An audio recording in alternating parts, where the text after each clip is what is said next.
Hi, this is Chris Bowles. It's great to be here today. Very excited about this presentation. What am I going to be talking about? Large-scale floodplain rearing, habitat rehabilitation. Beginning a little bit of context to why this project is so important, but it was part of a Levee setback project in the heart of West Sacramento. Very unique, important flood control project. But before we get into it, I wanted to acknowledge some of my co-authors, John Stofflet, Doug Shields, and Sam Diaz from cbec Eco Engineering, and most importantly, Paul Dirksen, who's really seen this project through from initiation to finalization last year. Paul is with West Sacramento Area Flood Control Agency, West Safeco. So let's jump into the presentation and try and explain why this project is so unique. Well, we'll talk a little bit about floodplains and their importance for anadromous fish and why we've lost so much of these floodplains. I'll also talk about cbec's role on the project and some of the design criteria, both ecological and hydrologic and hydraulic design criteria, and a little bit about the modeling that was used to help design the project. But firstly, let's jump into why floodplains are so important for anadromous fish rearing, as well as other habitats, and why we've lost so much. This is a couple of graphics from a great report that was written in the late 1990s called From the Sierra to the Sea. The image on the left shows hypothetically what the floodplains may have looked like in terms of vegetation and connectivity prior to European disturbance, and the image on the right shows what we have today. So on the left, the pre-disturbance condition, green is good, right? Green is floodplain, connected floodplain, riparian vegetation, and other types of wetland vegetation. We see on the right that there's hardly any left. Nearly all of our historic floodplains have been destroyed or disconnected from the river. And why has that happened? Well, the first major contributing factor has been dams such as Folsom Dam, Oroville Dam, but also many hundreds of smaller dams. The image on the left shows the red stretches of rivers that have been disconnected by dams. So predominantly the upstream spawning habitats particularly, but also some rearing habitats, floodplain habitats. And the blue are the areas that are still connected to the main channels and still connected to the ocean. So you can see that over 90 to 95% of our rivers in California have been disconnected by dams.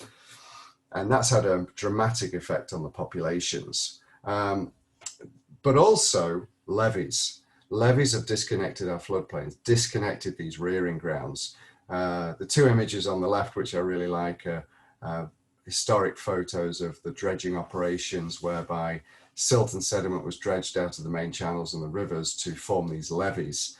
And then the images on the right are two photos taken before a lot of these levees were constructed, before a lot of the modifications occurred on the San Joaquin River, that really show how abundant salmon and fisheries were on the San Joaquin, which is typical of Central Valley rivers, or was typical of Central Valley rivers. So a little cartoon here to show this phenomenon of why levees have disconnected our floodplains. The upper image shows hypothetically what the series of main channels, back channels, slough channels, oxbows, etc. the Sacramento system may have looked like pre-levees.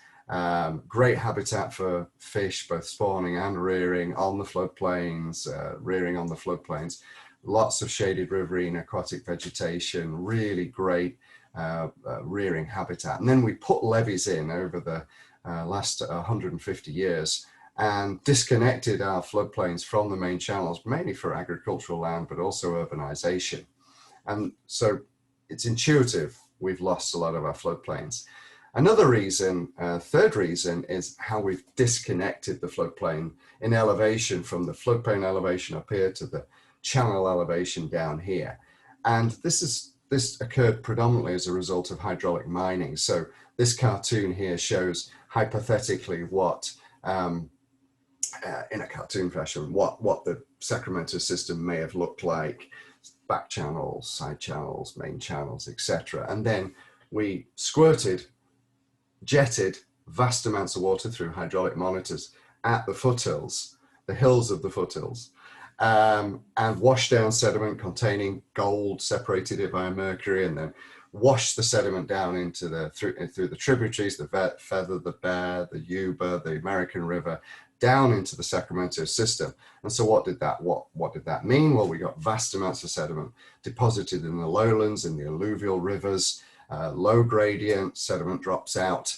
And then we constructed levees to focus the flows, help scour out the channels, help transport sediment down through the system, but also protect the floodplains and the towns and cities and agricultural lands from the increased flooding that was happening. So of course, what happened then? We got sediment deposition within the floodplains, further exacerbating the disconnection, and then incision through of the main channels, such as the Sacramento River, through these floodplains. So historically, floodplains, pre-disturbance, pre-hydraulic mining, pre-urbanization and agricultural land, the floodplains would have flooded every 2 years, let's say.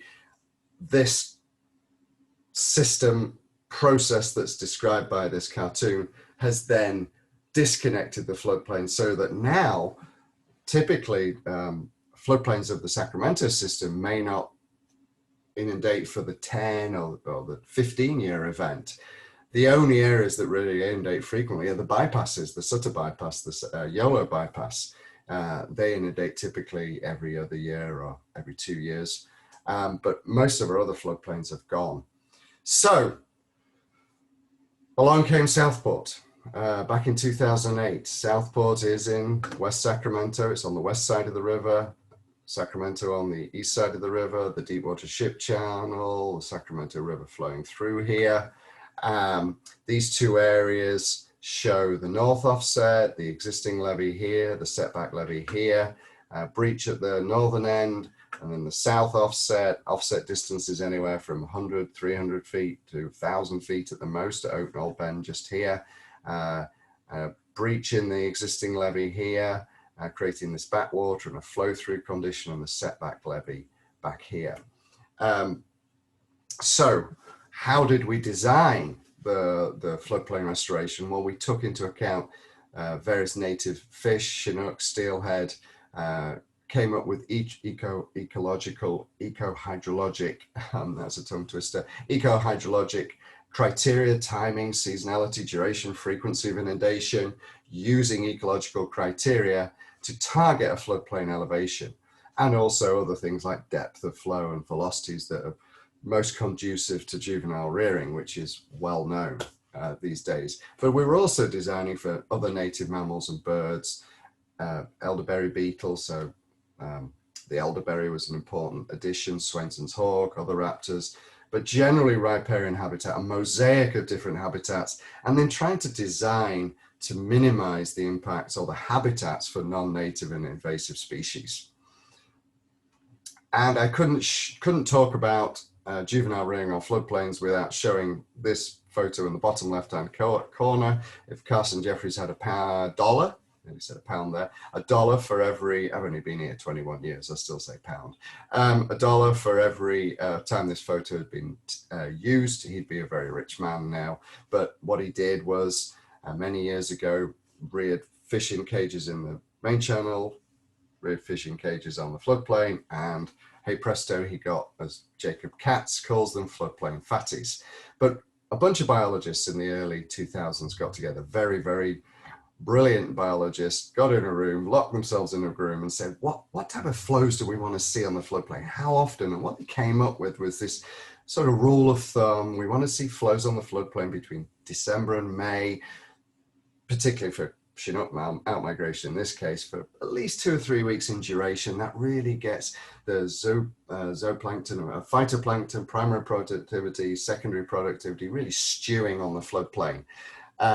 Anything less than that, and you don't really give the chance for the bugs to grow and the fish to be able to feed on the bugs and get fat. And you want that to happen every 2 out of 3 years. So those are the sort of criteria that you use. You analyze the flow record, you calculate a corresponding flow event and then model that and convert that into a stage, and hey presto, you've set your floodplain elevation.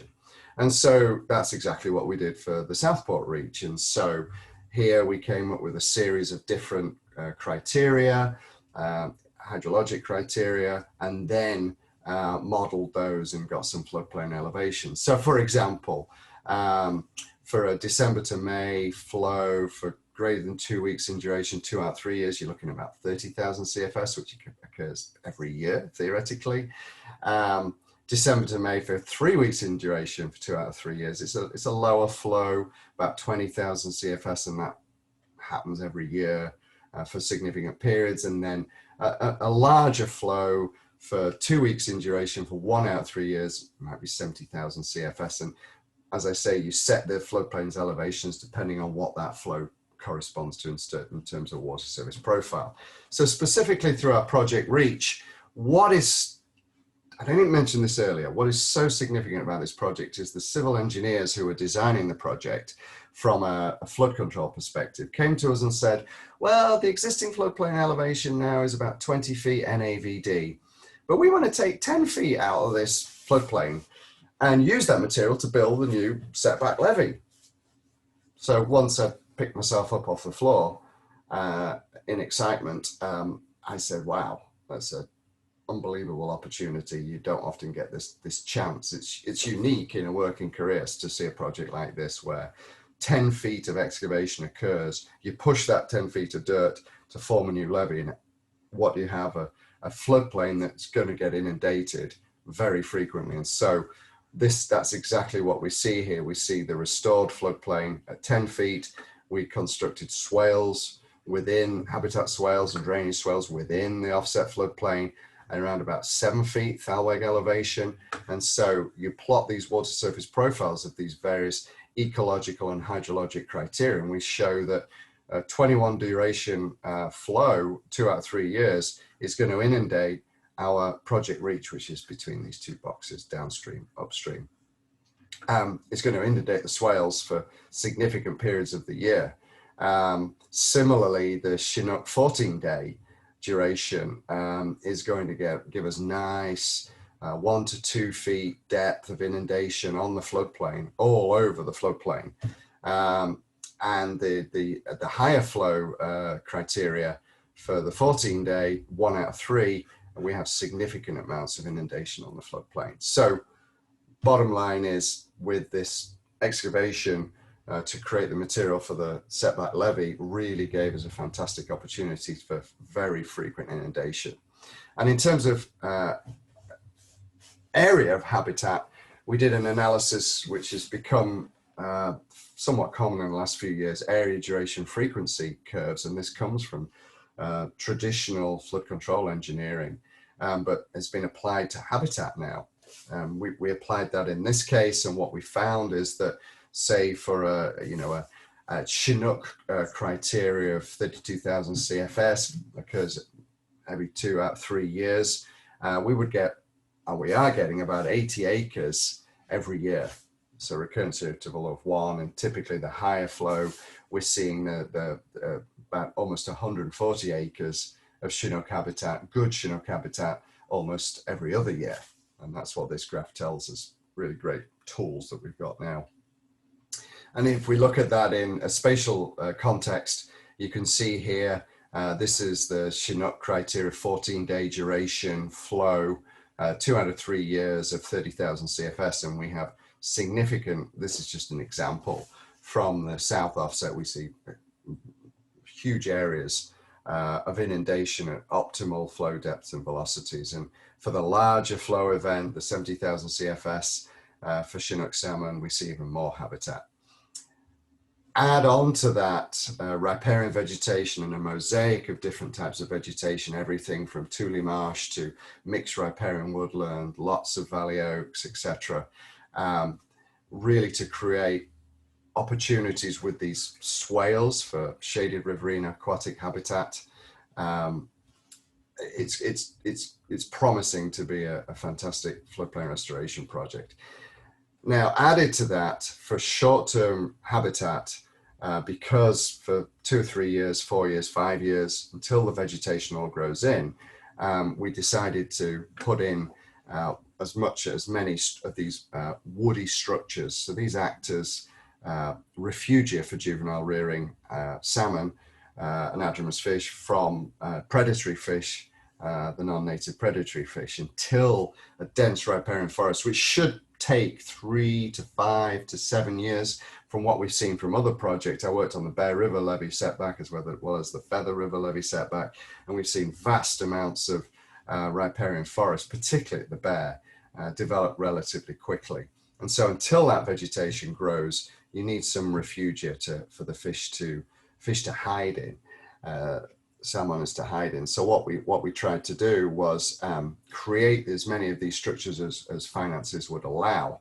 And that's shown by the red and blue blobs. And I'll tell you a bit of what the red and blue blobs are. So the red blobs are a single habitat feature member, wooden piles driven into the ground up to 12 feet and then lashed with Hessian rope to hold these structures in place. And the root wad and the branches of the trees and the trunk itself provides this refugia. And then a single member is the red dots, and the blue dots are this quadrant shape of trees, providing these islands or refugia islands. And then, as I say, the piles lashing the wood to the ground. And so just a few photos to show during construction. We see the excavator here in the upper left moving. These are mostly almond trees and pistachios that were from an old orchard in woodland, actually, transported down. Tried not to break too many of the members in the loading and offloading process. We watched that very carefully, and then the piles in the process of being driven into the ground, and then lashing the piles, lashing the tree members to the piles, and then providing this short-term refugia for anadromous fish. And then some images of the planting. These were taken earlier this year. We really see the riparian vegetation planted in rows starting to come in. In 3 years, I don't think you'll be able to see through here, and in 10 years, it'll be a dense riparian forest. So it's just some images during construction of the project. This is looking from the north to the south in the north offset before construction, during construction of we can see the setback levee here, and all the topographic heterogeneity within here. And then after construction, this is looking north towards Sacramento. You can see the low flow swale, etc., and some of the topographic variability or heterogeneity. And then during inundation, again, you see some of the features constructed, and perhaps my artist's impression of what this might look like in the future with the setback levee, the drainage swale, and dense riparian forest. The south offset, pre-project, during construction, just after construction, a couple of photos there. You see the drainage swales here, and some of the natural recruitment coming in, mostly weeds that were replaced when the planting occurred, and then my graphical depiction of what it might look like after restoration has occurred for a few years. And then earlier this year, back in April, we went out and took a mosaic of drone photos, thousands and thousands of photos, stitched those together, really to monitor the recruitment of riparian vegetation. So if we zoom in on some of these photos, this is in the south area. Here's the levee and the inlet here, remnant levee here, and you start to see some of these features, these engineered wood features. This is the quadrant and the single member, just to try and provide some refugia within this very barren landscape as it is now, but soon, a few years, will grow into a dense riparian forest. And you see some of the row plantings of the trees. Let's zoom in a bit closer. Yeah, the amount of detail that we can see on these aerials is really cool. You can actually see some of the excavator tracks, and this hasn't been planted here. This is shortly after Actually, no, this has been planted because this is recently. This is back in April. And then as we move further north, you can see some of the rows of plantings and some of the structures, and we can zoom right in and take a look at those. So very good monitoring tool. So with that, I'd like to thank my co-presenters and other people who worked on this project, including West Safeco, GEI, MBK, HDR, LWA, ICF, and of course, last but not least, DWR. So with that, I'll take any questions.